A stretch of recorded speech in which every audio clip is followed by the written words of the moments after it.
예수 그리스도의 태어나심은 이러하다. 그의 어머니 마리아가 요셉과 약혼하고 나서 같이 살기 전에 마리아가 성령으로 잉태한 사실이 드러났다. 마리아의 남편 요셉은 의로운 사람이라서 약혼자에게 부끄러움을 주지 않으려고 가만히 파혼하려 하였다. 요셉이 이렇게 생각하고 있는데 주님의 천사가 꿈에 그에게 나타나서 말하였다. 다윗의 자손 요셉아, 두려워하지 말고 마리아를 내 아내로 맞아들여라. 그 태중에 있는 아기는 성령으로 말미암은 것이다. 마리아가 아들을 낳을 것이니 너는 그 이름을 예수라고 하여라. 그가 자기 백성을 그들의 죄에서 구원하실 것이다. 이 모든 일이 일어난 것은 주님께서 예언자를 시켜서 이르시기를 보아라, 동정녀가 잉태하여 아들을 낳을 것이니 그의 이름을 임마누엘이라고 할 것이다 하신 말씀을 이루려고 하신 것이다. 임마누엘은 번역하면 하나님이 우리와 함께 계시다는 뜻이다. 요셉은 잠에서 깨어 일어나서 주님의 천사가 말한 대로 마리아를 아내로 맞아들였다.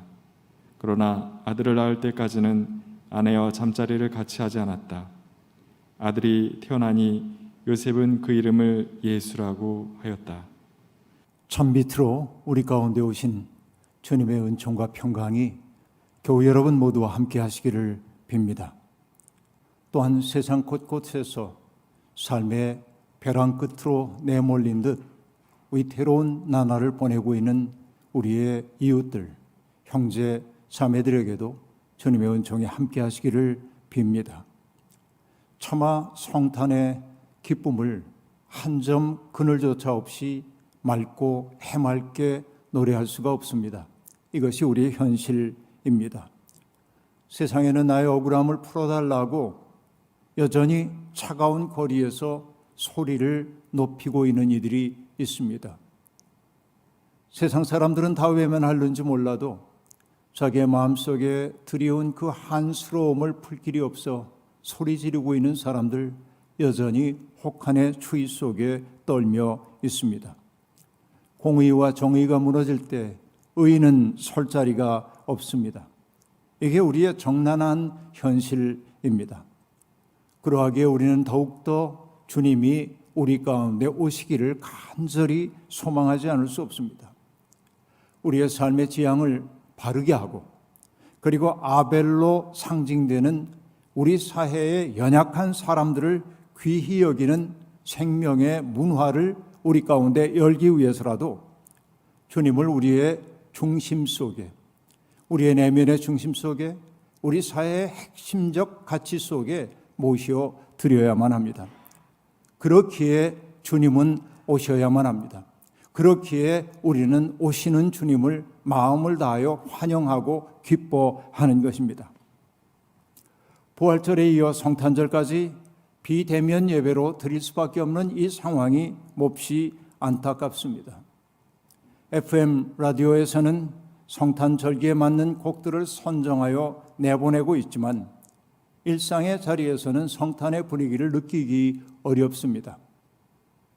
한 주간 내내 고요한 적막한 예배당을 이리저리 거닐면서 이전 같으면 아이들의 그 떠들썩한 소리가 가득 찼을 이 공간이 텅 비어 있음이 안타까웠습니다. 예언자들도 그런 이야기를 우리에게 들려주지요. 하나님의 구원이 베풀어질 징조로 말하고 있는 것이 무엇입니까? 골목마다 사람들이 웃고 떠드는 소리가 들려온다고 하는 것인데 오늘 우리의 현실이 그러하지 못하는 것이 몹시 아프게 느껴집니다. 5명 이상의 모임이 금지되어 있기 때문에 가족들조차 만나기 어려운 상황이 되어버리고 말았습니다. 그런데 가만히 생각해 보니까 어쩌면 첫 번째 성탄절의 분위기가 이랬을 거라는 생각이 들었습니다. 유대인들은 아기가 태어날 때가 되면은 마을의 악사들이 그 집을 에워싼 채 악기를 연주하여 하늘로부터 이 세상에 보냄을 받는 그 아이의 탄생을 축하해 주었습니다. 이것이 유대의 그 아기가 태어나는 날 일어나는 일이라는 이야기를 들었습니다. 그러나 아기 예수가 태어날 때는 악사들의 노랫소리도 없고 사람들의 환영의 말조차 없었습니다. 예수의 탄생은 한마디로 환영받지 못한 탄생이었습니다. 산모가 몸을 누일 곳조차 없었습니다. 그 황량하고 어둡고 두려운 밤이 떠오릅니다. 세상의 구원자는 그렇게 오셨습니다. 세상의 빛은 그런 어둠을 찢고 이 세상의 별처럼 태어나셨습니다. 누가복음은 목자들이 한밤중에 천사와 하늘 군대가 부르는 노래를 들었다고 말합니다. 덥시 높은 곳에서는 하나님께 영광이요, 땅에서는 주님께서 좋아하시는 사람들에게 평화로다. 성탄절이 될 때마다 인용되는 성경 구절입니다. 과연 주님께서 태어나신 그 시간이 낮인지 밤인지 우리는 정확히 알 수 없지만 교회 전통은 아주 오랫동안 주님 탄생이 밤에 이루어진 것으로 가정해 왔습니다. 오 거룩한 밤, 오 홀리 나잇, 수도 없이 불리는 그 성가곡이 그러하고 고요한 밤, 거룩한 밤이라고 하는 성가곡 또한 마찬가지 밤을 상정하고 있습니다. 특별히 독일어에서 성탄을 나타내는 단어는 바이나흐튼인데 바이는 성스럽다, 거룩하다라고 하는 뜻이고 나흐트는 밤을 뜻하니까 성탄절은 그야말로 성스러운 밤이라고 하는 뜻이 그 속에 담겨져 있습니다. 도대체 왜 밤입니까? 밤은 때때로 어둠의 시간입니다. 불확실한 시간입니다. 어리석음의 시간처럼 상정되기도 합니다. 하지만 밤은 때로는 침묵의 시간이요, 고도로 집중된 시간이요, 자기를 절제하는 시간이요, 성숙하는 시간이기도 합니다. 뭔가 새로운 일이 잉태되고 태어날 만한 시간이 바로 그 밤 시간이라고 말할 수 있겠습니다.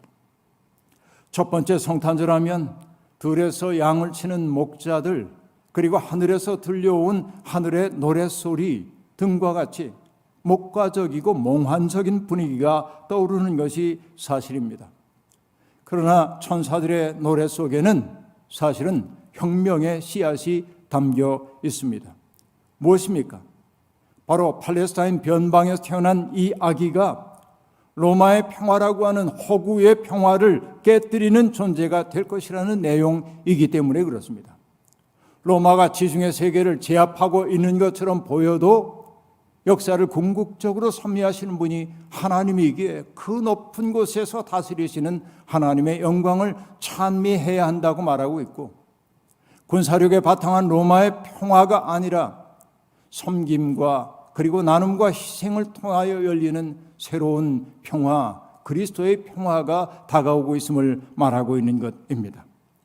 로마의 평화는 금방 말씀드린 대로 군사력에 근거한 평화였습니다. 로마의 시인인 비르길리우스는 그의 서사시 아이네이드에서 로마의 평화에 대해 이렇게 노래하고 있습니다. 오 그대 로마인이여, 힘으로 나라들을 다스려야 한다는 것을 잊지 말라. 평화의 길을 보고하고 정복된 자들을 살려주고 거만한 자들은 짓밟는 것이 그대에게 맡겨진 일이다 라고 말합니다. 그 로마의 세력 앞에 즐겨 엎드리는 사람들은 살려두지만 조금이라도 고개를 드는 사람들은 짓밟는 것이 로마의 평화라고 말하고 있습니다. 바로 이것이 엄혹했던 그리스도가 태어날 당시의 현실이었습니다. 역사가인 타키투스는 무엇을 주고 빼앗는 것은 로마인의 결정에 달려있고 자기보다 뛰어난 사람에게 굴복하는 것은 신들이 미리 정해놓은 운명이라고 말하므로 누군가는 지배하고 누군가는 지배받는 것이 당연한 그 질서를 노래하고 있습니다. 그 때문에 황제는 절대 권력을 누릴 수 있었습니다. 심지어는 절대 권력이기에 그는 신의 아들 혹은 신으로 불리기도 했습니다. 베들레헴의 외로운 밤에 태어난 예수는 그런 황제가 다스리는 세상의 질서에 정반대의 질서를 가져왔다고 말할 수 있겠습니다. 성탄절은 바로 그런 칠흑 같은 어둠을 찢고 별 하나가 탄생한 사건이라고 말할 수 있을 것입니다. 그리고 요셉과 마리아는 바로 그 빛이 이 세상에 도래하도록 하는 좋은 통로가 되어줬음을 우리가 기억해야 합니다. 요셉은 하나님의 사자를 통해 약혼녀 마리아가 임신했다는 사실을 알게 되었습니다. 하나님은 신실한 사람들에게 당신의 뜻을 전하기 위해 꿈이라고 하는 도구를 사용하시기도 합니다. 꿈, 그것은 비합리적인 경험입니다. 꿈에서 깨어나고 나면 꿈속에서 벌어졌던 그 일의 허망함 때문에 웃을 때도 있죠. 저도 그렇습니다. 꿈속에서는 저도 자유롭게 넓은 호수를 자유롭게 수영해서 오가면서 꿈속에서 스스로 느낍니다. 내가 왜 이렇게 수영을 잘하지? 그리고 정말 넓은 운동장을 쉼없이 뛰어다니는데도 조금도 지친 내색 없이 달립니다. 오늘은 컨디션이 좋은데 이렇게 느낍니다. 이게 꿈속에 벌어지는 사건입니다. 천사가 요셉에게 꿈을 통해 메시지를 전했다는 사실은 무엇을 의미합니까? 이제부터 벌어지는 사건은 인간의 합리적인 설명이 불가능한 혹은 불필요한 사건이라고 하는 사실을 일깨워 주고 있는 것입니다. 그것은 바로 인간의 이해를 뛰어넘는 하나님의 섭리 가운데 벌어지는 사건임을 말하기 위해 꿈이라고 하는 매개를 하나님은 사용하고 계신 것입니다. 천사를 통해 마리아가 잉태했다는 소식을 들은 요셉은 약혼자에게 부끄러움을 주지 않으려고 가만히 파혼하려 하였습니다. 마태는 그가 의로운 사람이었다고 소개합니다. 간단하게 소개하고 있지만 많은 것이 생략된 표현입니다. 아마 요셉도 번민의 시간을 보냈을 것입니다. 배신을 당했다고 하는 쓰라림이 왜 없었겠습니까? 잠을 못 이루고 전전반측하는 그런 밤들이 여러 날 지나갔을는지도 모르겠습니다. 그러나 어느 날 설핏 든 잠 속에서 천사의 메시지를 들었습니다. 마리아의 태중에 있는 아이는 성령으로 잉태된 것이니 마리아를 아내로 맞아들이는 것을 주저하지 말라는 메시지였습니다. 그리고 천사는 태어나게 될 아이의 이름을 지정해 줍니다. 하나는 예수입니다. 예수라고 하는 이름은 하나님께서 구원하신다라고 하는 뜻입니다. 예수라고 하는 이름 속에 이미 그분이 걸어가야 할 운명이 암시되어 있습니다. 또 하나는 이사야를 인용하면서 그 이름을 임마누엘이라 하리라 라고 말합니다. 임마누엘은 우리가 다 잘 아는 것처럼 하나님이 우리와 함께 계시다라고 하는 뜻입니다. 출애굽 공동체는 마치 독수리가 날개를 펼쳐 새끼를 받아 업어나르듯 하나님께서 그 백성을 인도하셨다고 고백합니다. 그들이 가는 그 고통스러운 광야 길 속에 하나님이 동행해 주셨음을 고백하고 있습니다. 이사야는 물 가운데로 건널 때에도 함께 하시는 하나님, 불속을 거닐어도 동행하며 지켜주시는 하나님을 노래했습니다. 시편 시인은 내가 비록 죽음의 골짜기로 다닐지라도 주님께서 나와 함께 계시고 라고 고백했습니다. 임마누엘이신 주님은 바로 유대인들의 그 긴 역사를 통해 당신의 모습을 백성들에게 드러내셨던 그 하나님이 이 땅에 내려와 육신을 입고 내려와 인간의 동행이 되신 분이라고 말할 수 있겠습니다. 여러분, 살다 보면 곤고한 세월이 우리에게 입힌 상처 때문에 하나님이 너무도 멀리 계신 것처럼 느껴질 때가 있지요. 하나님이 내 기도에 응답하지 않으시는 것처럼 보이기도 합니다. 이런 체험을 일러 마틴 부부는 신의 일식이라고 말했습니다. 해가 달 그림자에 삼키워져 해가 보이지 않는 것이 일식이지요. 바로 이런 하나님이 눈에 보이지 않는, 내가 겪고 있는 고난의 현실이 너무 크기 때문에 하나님이 계시지 않은 것처럼 보이는 그런 상황이 우리에게 있습니다. 그러나 우리는 압니다. 달 그림자가 지나가고 나면 뚜렷하게 태양이 존재함을 아는 것처럼 하나님이 그 고통의 순간에 우리 곁에 계시다는 사실을 말입니다. 사라에게 쫓겨나 광야에서 방황하던 하갈은 울부짖는 아들 이스마엘을 바라보며 깊이 절망했습니다. 그 때문에 땅바닥에 철퍽 주저앉아서 목을 놓아 피통한 눈물을 터뜨렸습니다. 성경은 뭐라 말합니까? 하나님께서 그의 울음소리를 들으셨다라고 말합니다. 하나님은 그런 울음소리를 들으시는 분입니다. 소설가 이승우 선생은 외로움과 고통 속에서 부르짖는 이들의 신음소리를 들으시는 하나님에 대해 이렇게 말합니다.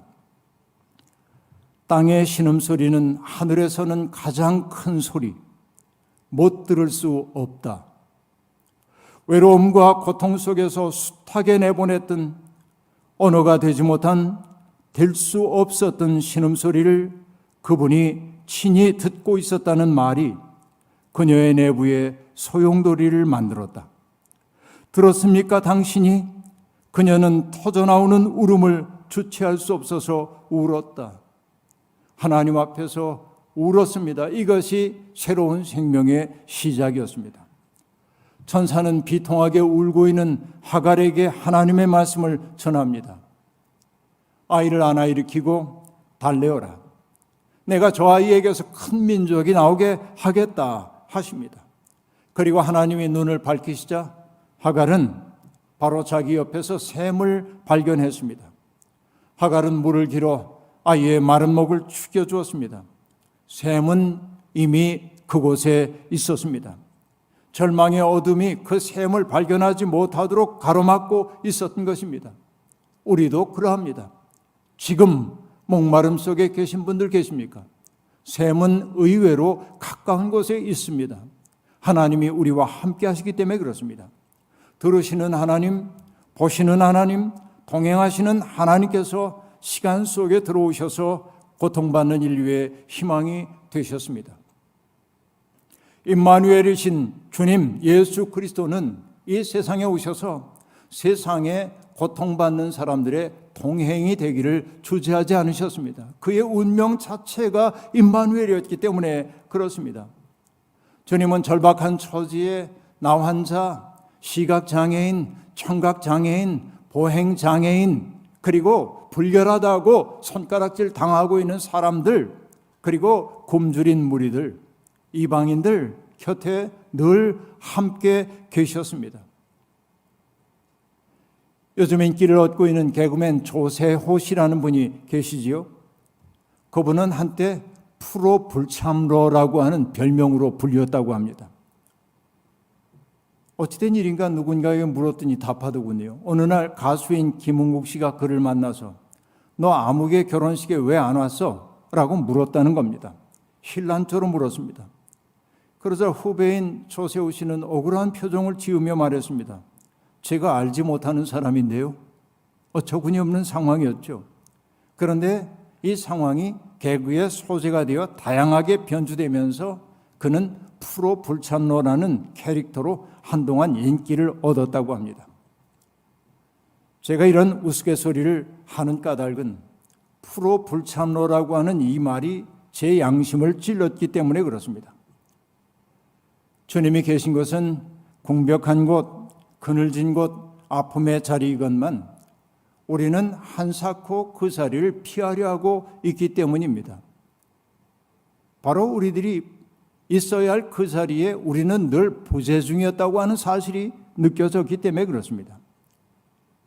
나도 모르는 사이에 쾌적하고 안전하고 편안한 곳만 찾고 있었던 것 같습니다.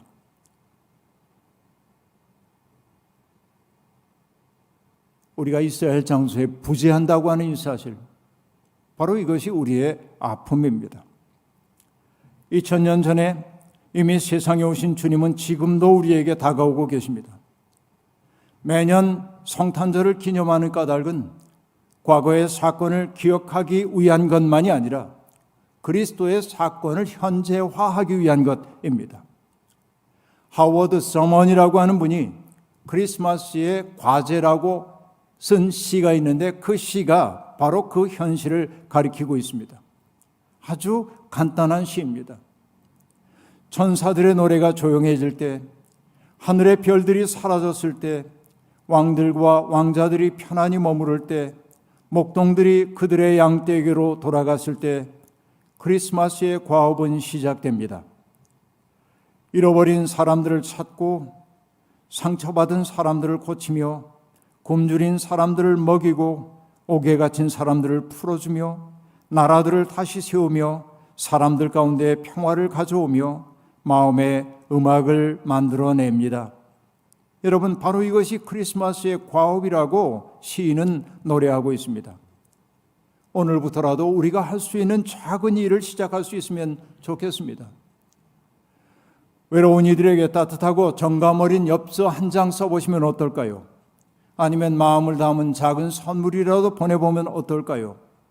그늘진 곳에서 일하고 있는 사람들에게 고맙습니다, 수고하십니다라는 말 한마디라도 하고 지나가면 어떨까요? 번거롭고 마음이 내키지 않을지라도 일단 아픔의 자리에 한 번쯤 갈 용기를 내보면 어떨까요? 그러면 우리가 해야 할 일이 무엇인지가 보이기 시작할 텐데요.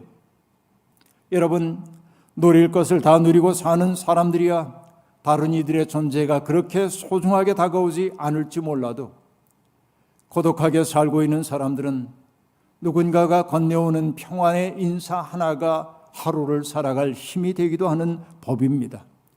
내가 혼자가 아니라는 사실을 일깨워주는 사람이 하나만 있다 해도 우리는 산자의 땅에서 살아갈 용기를 얻게 되기도 하는 것입니다.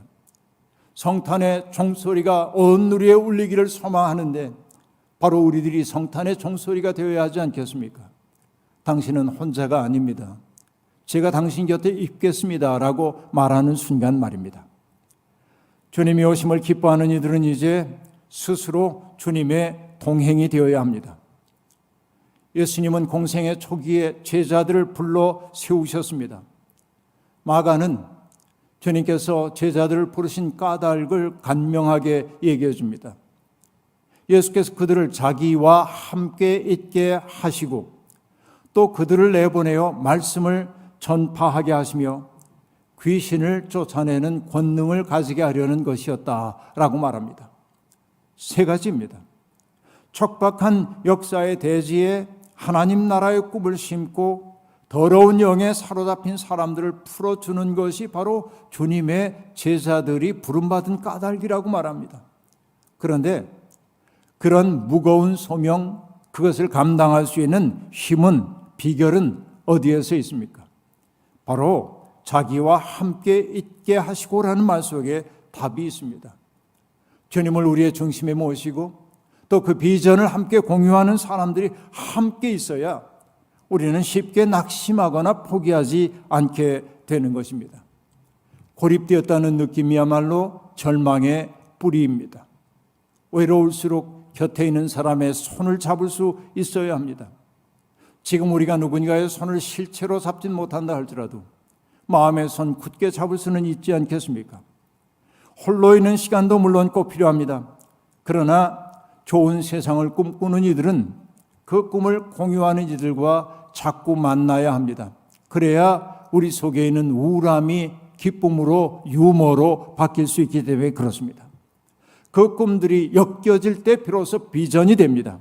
그리고 비전이 구체화될 때 역사가 되고 변화가 일어나는 것임을 우리가 알고 있습니다. 현대인들은 당장 처리해야 할 일들에 급급하다 보니 우리의 영혼이 우리에게 하고 있는 말들을 듣지 못할 때가 많습니다. 영혼은 끊임없이 우리가 고립되어서는 안 된다고, 누군가와 연결되어야 한다고 말하지만 우리의 고단한 현실은 우리를 자꾸만 개별화하고 떨어져 나가게 만들고 외롭게 만듭니다. 꽤 많은 사람들이 세상과 자기를 연결하는 다리가 끊겼다고 느낍니다. 그 분리된 느낌, 그 소외감이 우리로 하여금 삶의 그 힘을 잃어버리게 만들기도 합니다. 예수 그리스도께서 하늘과 땅을 잇는 다리가 되신 것처럼 사람과 사람 사이를 갈랐던 그 담을 허무시어 서로 통하게 만드셨던 것처럼 우리도 다리 놓는 사람이 되어야 합니다. 어떻게 다리를 놓을 수 있을까요? 그 다리는 사랑의 수고를 통해서만 놓을 수 있습니다. 수고하지 않는 사랑은 더 이상 사랑이 아니기 때문에 그렇습니다. 사랑, 바로 그것이 하나 되게 만드는 힘입니다. 성탄절은 우리에게 사랑의 모험을 시작하라고 말합니다. 우리는 크리스마스의 과제 앞에 서 있습니다. 고난받는 사람들을 기억하고 그들 곁에 다가서고 더 이상 억울한 죽음이 발생하지 않는 세상 만들기 위해 진력을 다해야 합니다. 그 쓸쓸했던 크리스마스를 기억합시다. 예수님을 외롭게 하지 않는 우리가 되기를 소망합니다. 우리를 통해 땅의 신음소리가 줄어들기를, 그리고 주님의 평화가 세상에 스며들기를 바랍니다. 오늘 성탄절, 이것은 어둠 속에 이 세상에 도래한 빛이었습니다. 이 성탄절의 기쁨을 나만 홀로 누리는 것 아니라 이 기쁨을 우리의 주변으로 물결처럼 번져가도록 만드는 것이 바로 우리의 소명입니다. 바로 여러분이 성탄의 종소리입니다. 여러분 계신 곳 어디에서나 사람들의 마음속에 청명한 기쁨의 울림이 일어나도록 오늘도 사랑의 섬김을 다하는 우리가 되기를 주의 이름으로 축원합니다. 아멘. 주신 말씀 기억하며 거듭의 기도 드리겠습니다. 하나님, 캄캄한 어둠이 우리에게 들이올 때 우리는 한 걸음 앞도 내다볼 수가 없어서 절망하고 낙심할 때가 있습니다. 그리고 그 절망은 우리에게 외로움을 가져옵니다. 고립되었다고 하는 고통을 가져옵니다. 그러나 함께 절망하는 사람들, 함께 외로운 사람들이 모일 때 우리는 나만의 고통이 아니라는 사실을 알게 되고 새롭게 희망을 꿈꾸게 됩니다. 누구 하나 내면에 밝혀진 빛을 환히 밝혀들면 우리의 가슴에서도 어둠이 물러가는 것을 우리는 경험합니다. 하물며 빛이신 주님을 우리의 중심 속에 모신다면 우리가 어찌 낙심하는 사람들이 될 수 있겠습니까? 빛으로 오신 주님, 우리의 마음을 밝혀주시고 우리의 관계를 밝혀주시고 우리 사회를 밝혀 주옵소서. 우리가 혼자가 아니라는 사실을 명심하게 도와주시고 어떤 경우에도 우리와 동행하시는 임마누엘의 주님과 더불어 세상을 평화롭게, 그리고 세상을 생명이 넘치는 곳으로 바꾸기 위해 헌신하는 우리가 되게 하옵소서. 예수님의 이름으로 기도하옵나이다. 아멘.